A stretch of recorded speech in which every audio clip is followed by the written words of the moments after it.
Welcome to The Authentic Spiritual Journey, a weekly podcast featuring real and practical spiritual conversations from diverse perspectives here on the Experience of the Soul podcast channel. Today, episode 224, Faith in the Increase. And now your host, Reverend Cynthia Alice Anderson. Hello and welcome to The Authentic Spiritual Journey. My name is Cynthia Alice Anderson. I am the host, and I'm here in my home studio today coming to you with a wonderful podcast. So happy to be with you today and happy to have you along my journey, and I'm honored to support your journey as well. So I am acknowledging that you may be listening to this as you drive down the road, as you are working in the office. And we just thank you for being a part of the Experience of the Soul podcast channel family. And I'll tell you, there's a lot of great shows on the channel. And I know many of you now are downloading the show itself. Authentic Spiritual Journey, we have its own channel now because we receive feedback that sometimes people just want to listen to me, and that is beautiful, and we thank you for that. And then I've had other people say they listen to everything on the channel. So we wanted to be able to provide opportunities for both those groups. Those that want to listen to everything, just stay on the Experience of the Soul podcast channel and listen to Monique and Donna Bevan Lee. And those who just want Authentic Spiritual Journey, now you can search that specifically, and we'll have you along for the ride just on this particular show. So my name is Cynthia Alice, as I mentioned, and I'm always honored to support you. And today is a really important lesson. And it really builds on last week's. And if you are not a regular listener yet to the show, I want to encourage you to go back and listen to last week's, because last week's show was about release. And this week's title is Faith in the Increase. Faith in the Increase. What we are all in the process of learning, friend, is that we are a soul on the journey. This means that we are growing, we're prospering, we are evolving. And to do that means leaving old ways of doing and being and thinking behind. So we've been in a process of release. We're at Unity North Tampa studying the book, 7 Spiritual Laws of Release, which is my book I wrote several years ago. And I continue to print. I work with a local printer. I've completely gone around Amazon for this. I had an old copy on Amazon, but the new version is not there. And friends, the bottom line is Amazon is not honoring of giving the authors the proper amount. And if you want to really support the work of local authors, go right to them. And you can buy this on my website. 7 Spiritual Laws of Release is at CynthiaAliceAnderson.com. Go to the tab that says shop, and we'll be happy to send it to you. Usually you'll get it within a week. You won't get it quite as fast as Amazon, but when you get it, it'll be sent with a lot of love and with the author actually making more than 12 cents a book. So I'm happy to have you along today. Faith in the Increase is our title, and it is in fact a process, right? It is in fact a process. If you are in the process of release right now, you know that being in this process takes a great deal of faith. And I want to recap quickly what we talked about last week, just to give you a little bit of awareness in how I'm thinking about today's message. Last week, the power of release, we talked about the fact that you cannot take on new energy while you're still holding on to the old. And we said that this process is often mental, emotional, physical, and spiritual. Even if the larger aspect is in one particular area, it impacts all the other areas, right? Because we know that we are spirit, soul, and body, and we keep coming back to this idea. And I love to affirm that I am a spiritual being living in a spiritual universe that is governed by spiritual law. I am a spiritual being living in a spiritual universe that is governed by spiritual law. That being said, we know that there's ways we want to grow and prosper. There's ways we want to evolve. To move into new arenas, we have to release the old. Now, after the release, though, something happens. I shared a little bit in my story at the end of last week's show. And basically, the idea is that after we release, that's when the process really begins. It does absolutely take faith to release something, but our thinking around release and then faith in what is next is what I want to talk about today.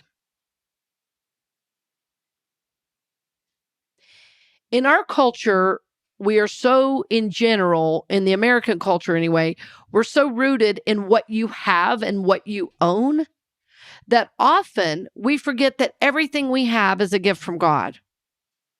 The scriptures say, every good and perfect thing comes down from the Father of lights. Right? So sometimes we get really tapped into what we own, and we think that means who we are.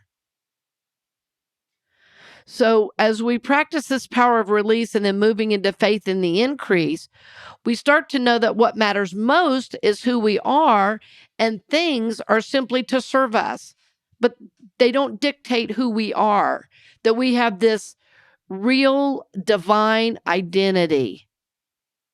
We have this real divine identity that, in other words, we are a spiritual being first. You are a soul. You have a body. You are a soul. And so when we realize we're on this deeper soul journey, we become connected. We become in contact and have a dynamic relationship with all that is. It's not like we're praying to some God up in the sky. We have a dynamic relationship with life itself, with God itself, with the universe itself. And so we're learning to operate, even though we live in this third dimensional realm, as people lovingly call it, the 3D. As we live in this third dimensional realm, what we're learning to do is source in God and be on this spiritual journey, right? The spiritual journey where, yes, the journey can go up and down, but we're always rooted in this connection with God. We're always rooted in this connection with our spiritual self, our highest self, what we called in Jesus the Christ. Now, many people listen to this show that aren't Christian. You might call it the Buddha nature. By whatever name, the idea is that we are living in this dynamic relationship with all that is to bring forward this spiritual self of us. So in the spiritual work, what we seek to do is connect with that, is listen to that, and grow in that regard. One of the ways we do that is by practicing spiritual principles. A dear friend of mine, Dr. Robert Brumet, wrote a book called Finding Yourself in Transition. And I've talked about it many times on the show. I ought to see about having him on the show. He's amazing. He was one of my teachers in school, and I just have always loved him. His work and his own personal journey has been amazing. And he's written several books. But his book, Finding Yourself in Transition, is really masterful. And in that book, he says there's basically 3 levels of transition. There's an ending, there's a void, and there's a beginning. There's an ending, there's a void, and there's a beginning. And he discovered this when he himself was in a time of transition. I'm mentioning this book right now because as we do the process of release, that kicks off an ending of one energy or one opportunity, and the new one hasn't started yet. So what we're really talking about today, even though the title is Faith in the Increase, we're really talking about managing the void. In other words, the space between the release and the manifestation. The space between the release and the manifestation. when I shared my story this last show about my prayer mala, I had to pray through what it meant to not have those beads. I had to release attachment to having them. I had to release attachment to people asking about my beads. Where are they? You always wear them. All those kinds of things. And so I had to call upon something in myself before the manifestation happened. And that aspect I had to call upon was my faith. My faith. So sometimes I use affirmations to keep my mind on track. Things like, even though I don't know what's happening right now, I know God is working on my behalf. Even though I don't know what's happening right now, I know God is working on my behalf. Even though I don't know what's next for me, I know God in me knows, my infinite self knows, and I lift my consciousness into this awareness. Even though I can't see the manifestation yet, I'm claiming it, I am calling it forth, and I rest in the knowledge that all is well. I rest in the knowledge that all is well. I have faith in the increase. I have faith that as I practice spiritual principle, as I release, as I put out good into the universe, good will come back to me. Because that is the spiritual law. And that's why we want to affirm I am a spiritual being living in a spiritual universe that is governed by spiritual law. We want to call forth and call up and out that spiritual aspect of us, right? Sorry, I was snapping as I was speaking, if that sounded weird. It's like, I want to, yes. I want to live from this spiritual place. I don't want to just think about it. I don't want to read about somebody else's experience. I want to live a spiritual life. Well, to do that, we practice spiritual principle and we have faith in the increase. We name it, we claim it, we manifest it, right? Have faith in the increase. So what usually happens first after we release is the thoughts start to go. Is there ever going to be enough? What am I going to do? Blah, blah, blah, blah, blah.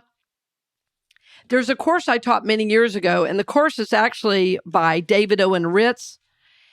That course is called Keys to the Kingdom.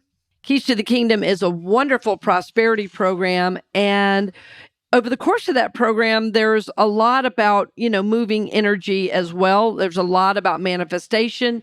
There's a lot about forgiveness. There's a lot of great teachings in that course. And what I did on one of the weeks, I added a little bit to the course when it was talking about giving. He was talking about giving things away and releasing things that you no longer need and taking them to the thrift store, things that have worn out energy for you. And I do love that teaching. But then I took it a step deeper and said, let's talk about the giveaway. And that's when we've talked about that a few times on the show as well, where we give something of meaning away, and then we tell another person what the story is of that item. And then we ask them to continue the tradition, right? And that was how I received my prayer mala I mentioned last show.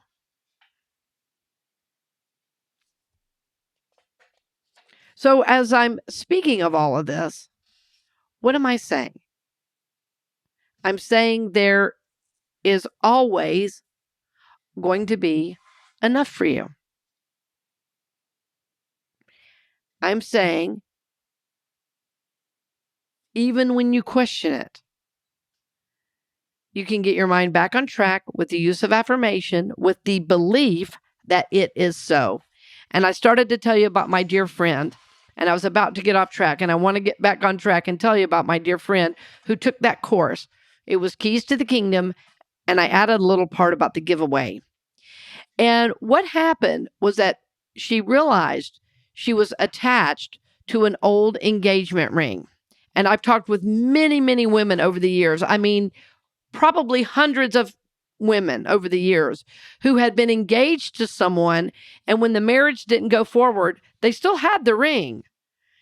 And what they didn't realize is that the longer they held on to the ring, the longer they were putting off their next right relationship.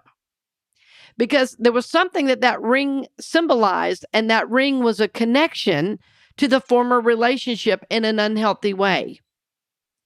Now, energy can be shifted and changed, certainly, but this person felt guided to release this ring because she said, this is holding me back.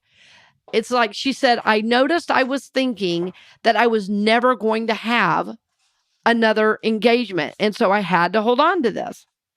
And I thought that was a great and deep awareness about something she had held on to that, in fact, no longer was serving her journey or her process, emotionally, relationally, certainly not spiritually, because she realized there was a belief that there was not enough of something. In other words, there was a belief in lack. So she talked to me before giving it away, and she said, I have this huge fear coming up. And I started laughing, and she goes, you're laughing. I said, I'm laughing because this is so amazing for your soul. And she goes, what do you mean? I said, this fear that's coming up is such a blessing because this fear is showing you that you are linked to the past. This fear is showing you you're scared to release and move forward. But what I want you to remember is fear is always from the ego. And she said, that's all I need to know. That is all I needed to know. I'm going to release this because I'm ready for my next right relationship. I said, you are. And I said, and you know what? I'm going to be really bold and say, you might even get something nicer than what you're releasing, because that's how the universe works. And this is a giveaway, and you're going to give this with a lot of joy and a lot of energy. You're going to release this because this is not supposed to stay with you anymore. And this could really bless somebody's life in a way you haven't even discovered yet. So long story short, we had that process of giving away. She did give away that beautiful diamond ring, and in fact, did get something more beautiful, a diamond necklace, which is something she had always wanted. And she got to give somebody that ring, and the person who got that ring had always wanted something like that. So it was an answer to prayer on both sides. And she felt so honored. She felt so heard and seen by this person and by the universe that as she released, more and better manifested for her.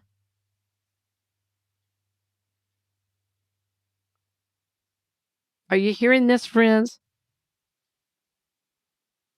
Having faith in the increase will impact your receiving. As soon as she knew it was hers to release, she was ready to receive. So sometimes, as we release, the void that I spoke of, those 3 stages, ending, void, and beginning, the void is short. Sometimes the void is days, sometimes weeks, sometimes months. So we may have to get support in dealing with the void, right? Well, you'll know that. The folks that listen to this podcast are on it. So I know you're going to do just fine if that ends up happening for you. But do you see how her willingness to release helped activate the faith in the increase? As soon as she got clear, it was like, yes, this is mine to do. That's when the universe can rush in. And then as the waiting happens, we keep our mind and soul on track with the spoken word often, right? I mentioned that earlier, just saying simple statements. God is my source. God, I know you've heard my prayer. My infinite self guides me. I know my manifestation is here now. The thing I dream about, the thing I hope for, I am receiving even in this very moment. God, open my eyes to see all the good around me. God, open my eyes to see this manifestation, that is happening now. I have faith in all that is. Thank you, God. Thank you, God. I have faith in the increase. I know, God, your will for me is good. And friends, that's one of my absolute favorite statements. God's will for me is good.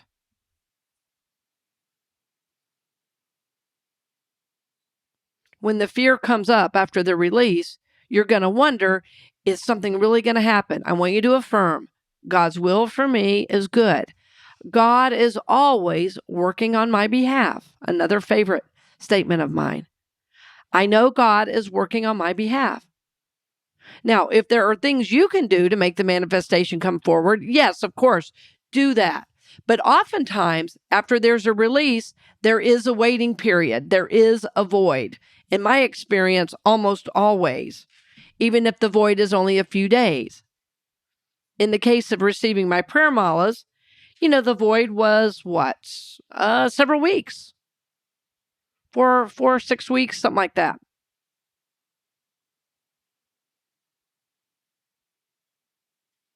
Because I was in a process before I could really release it. Yeah, so that's probably about right.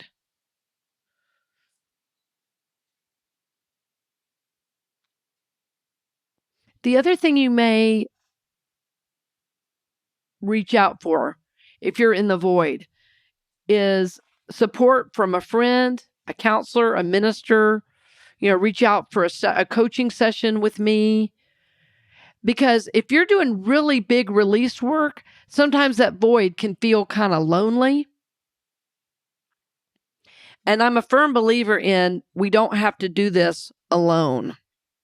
As a matter of fact, I think the journey is way more fun when we are vulnerable and tell someone close to us that is a good supporter of our journey. I think that is a wonderful time to connect and receive support from another. I'm learning more and more in my journey to open up to support. I think I've never had this much support that I have now, and it's really wonderful. And I think the reason that's happening is I'm open to receiving it.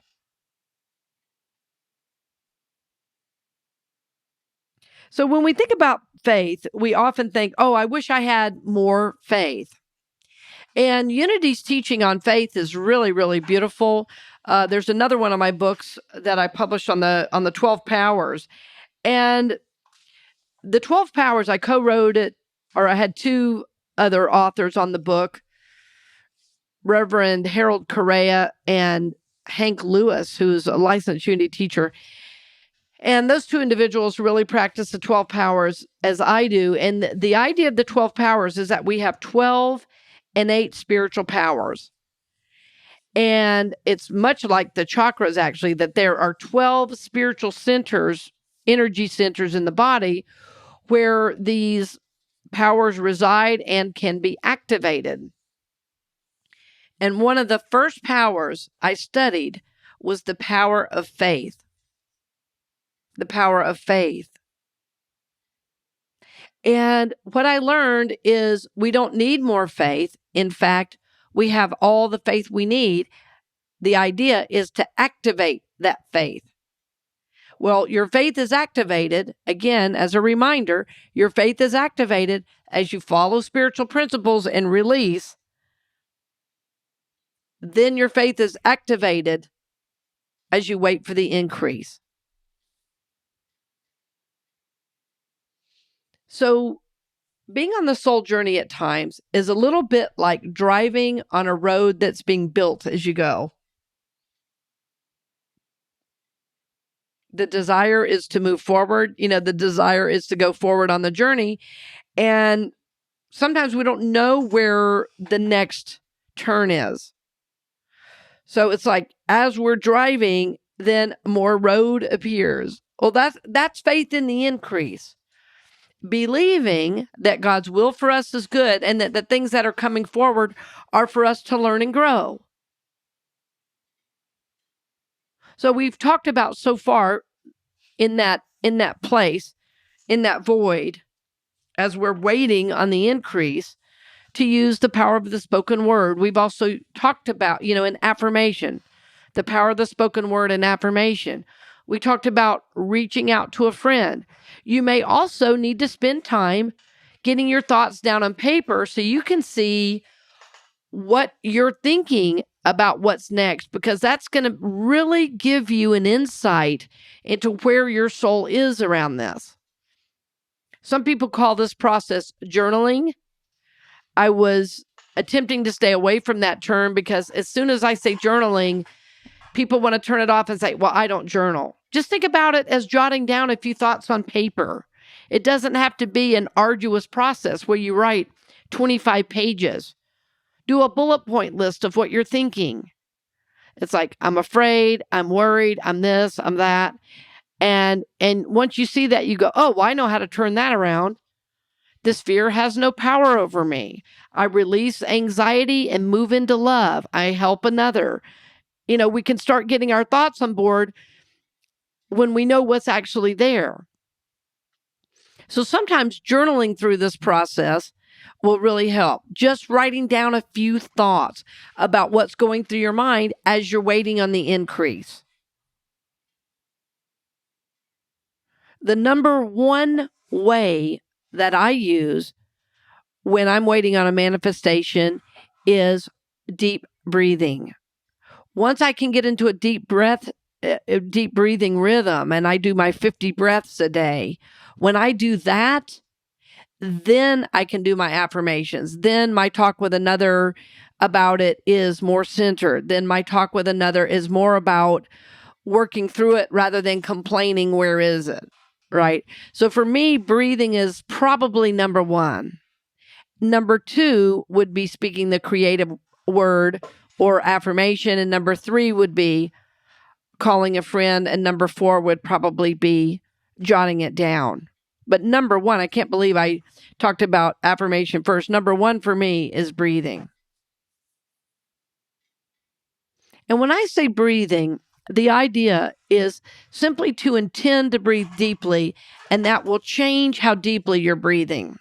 There's a video on YouTube and there's one on my website. It's the same video where I was teaching a breathing exercise for an organization.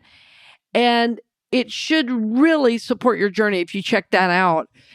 It'll talk through the various ways to breathe and to get the breath from the chest breathing down into your belly.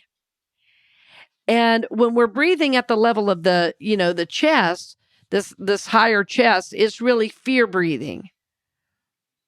And I had a mentor years ago, Mary Delaney, who taught me a great deal about the breath, that when we grow up in homes where we're always wondering when the other shoe was going to drop, or, we were worried about our safety, what we learned is to do fear breathing. This is the kind of breath we do when someone pulls out in traffic and we go, we catch our breath. Well, most of us are breathing like that all the time. And what we don't realize is this sends, cortisol running through the system, and, or rather fear running through the system. And it can really impact us negatively. In other words, we're breathing as if we're going to be attacked by a saber-toothed tiger, not that we're going to the grocery store. And so when you learn to breathe down in your belly, and it helps if you have one hand on your chest and one hand on your belly to help get the breath a little bit deeper, you will begin to breathe in a different way, more like a baby breathes. If you ever see a little baby, you'll notice their chest hardly moves and it's almost all their belly. They just breathe in and out. And then when you add to that, everybody's trying to have good abs these days, then we're all holding our bellies in, right? So doing deep belly breaths may seem counterintuitive at the beginning, but it can really help move you into your body more. And for me, breath is spirit. Breath is spirit. So if I can do 50 deep breaths, I feel tremendously connected to spirit, to all that is, to myself. And I'm easily in a space of faith when I do that. So think about that, friends, as you are moving into this space of release, and then release does kick you right into the void. Release can kick you right into the void of feeling like, what's next? So the tools, if you're in this space, if you've released and haven't yet manifested, number one is breathing. Begin doing deeper breath work, and remember, just intending to breathe more deeply helps. It's like your body knows what to do if you just make space to do it. And it doesn't take hours a day. As a matter of fact, I'd start with 5 minutes a day on that breathing. If it feels odd, just take a break and breathe normally. That's number one, breathing. Number two is using that affirmative work, affirming, God is my source. God's will for me is good. God is always working on my behalf. Whatever you can use to remind yourself, God loves you. God loves you. Talking with a friend may be helpful. And remember, if you breathe and do your affirmative work first, that talking with a friend will be more creative. It will remind you. It might even lift them up. And then finally, if you need, jot down a few ideas. It could be bullet points. It could be journaling. Jot down a few ideas of what's in your mind so that you can deal with those thoughts and have a spiritual process of moving through those. And that's your faith that's going to get you through. It is your faith. So having faith in the increase, in other words, believing God's will for me is good, helps get me to the manifestation. So this is our hope for you, friends, that you'll begin to use these spiritual principles to experience all the good that God has for you. We believe God's will for us is good. We believe God loves us and, in fact, gives us all that we need to manifest all the good that we seek, right? So we thank you for listening today. I personally thank you for listening. Thank you for all your financial support. We are amazed, honored, and delighted at the support we receive. And I really, really thank you from the bottom of my heart for all your support. I also am thrilled when you recommend us to a friend. Please share a YouTube link, a show with a friend. Put it on your social media. Share with those you love and see if they can get spiritual support and upliftment as well. And as always, we hope to see you again very soon. And blessings on the journey, dear friend. We hope you've enjoyed this episode of The Authentic Spiritual Journey here on the Experience of the Soul podcast channel. This channel is made possible because of listeners just like you. If you would like to support the channel with your tax-deductible contribution on an ongoing basis or through a one-time gift, head over to experienceofthesoul.com/support. The Authentic Spiritual Journey is copyright 2022, Cynthia Alice Anderson, all rights reserved. Our theme music is composed by Dave Croft and used with permission from RR Hot Publishing. The Experience of the Soul podcast channel is a production of 818 Studios.